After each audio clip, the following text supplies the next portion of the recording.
nawalan kami ng trabaho, tinerminate yung aming kontrata kasi dun nga sa pandemya. Tapos almost 2 months kaming palutang-lutang sa dagat. My name is Kelvin Cabal. I'm 38 years old and I'm galley steward on a cruise ship, Silver Sea Cruises. Ang ginagawa po namin as a galley steward sa barko, kami ay nag-a-assist ng mga chef, tinutulungan sila sa pag-transport ng mga pagkain or pag-handle ng mga pagkain. Tapos kami rin po yung naglilinis ng galley, nagsasanitize ng dishwash area sa galley area.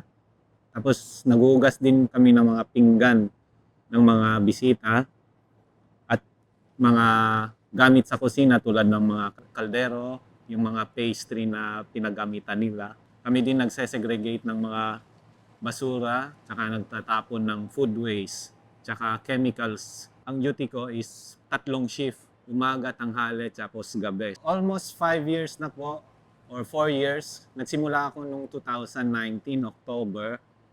Tapos first contract ko po yun, tapos biglang nagka-pandemic. So yung experience po medyo malungkot kasi naiwan kami sa barko tapos nawalan kami ng trabaho, tinerminate yung aming kontrata kasi dun nga sa pandemya. Tapos almost 2 months kaming palutang-lutang sa dagat habang galing sa Miami papunta dito sa Pilipinas para ihatid. So yung experience na yon is medyo hindi masaya kasi sa loob lang ng barko ng 2 buwan. So wala kaming ginawa kundi kumain, matulog, ma-quarantine pag may nagkakasakit. So yun ang nangyari. Tapos pagkatapos ng pandemya, bumalik ako sa barko ulit. Yung last 2 contract ko, natapos ko naman. So masaya naman, merong masaya, meron din malungkot kasi iba-ibang tao yung nakakasalumuha mo.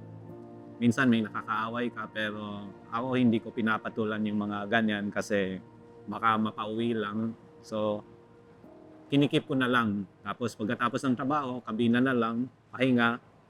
So yung naging proseso ng pag-uwi namin is ihahatid kami ng cruise sa Manila Bay. So ang naging proseso, inuna muna namin yung mga ibang lahi tulad ng mga Indiano, may mga Thailand, Singaporean, maraming lahi ang inuna. Tapos kami ang pinakahuli, kami kasi ang mga Pilipino kasi ang pinakamarami. Napagdesisyonan ko maging isang seafarer kasi lahat ng kaibigan ko is sumasampa sa barko. So parati nila ang sinasabi sa akin, try mo magbarko kasi matagal na din silang nagbarko. So nainganyo ako sa kanila kaya yun po, nag-decide ako na i-try mag-apply. Nainganyo po ako sa kanila nung sinabi nila na makakapaglibot ka sa buong mundo, makikita mo lahat ng lugar. Tapos yung isa naman is malaki ang sahod ng isang seafarer. So madami na akong mapuntahan, hindi ko na maalala kung saan yun, pero North America, South America, Antarctic, tsaka Europe. So ang pinaka nagustuhan ko is sa London. Sobrang ganda, sobrang linis, tsaka makita mo yung mga building nila na old structure pa, yan pa din ang yung original nila. So yan ang pinakagustuhan ko.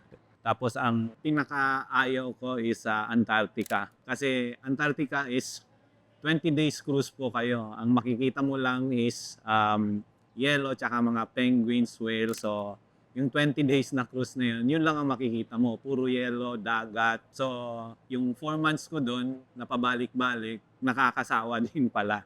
Ang mahirap sa pagbabarko is yung kulang ka sa tulog, yung parating trainings, tapos yun, namimiss mo yung lugar mo, tapos excited ka nang matapos ang kontrata mo, tapos yung mga iba't ibang lahi na nakakasalumuha mo. Kahit na ganon, pinapatuloy ko rin para matupad ko yung mga pangarap ko. Gusto kong mabili, gusto kong maayos, tapos yung masuportahan ko yung mga magulang ko. So, pangarap ko kung magkaroon ng sariling bahay sa probinsya namin sa Batanes para pag nagkapamilya ako or pag nag-retire na po ako, may uuwian po akong sarili kong bahay na malapit din sa pamilya.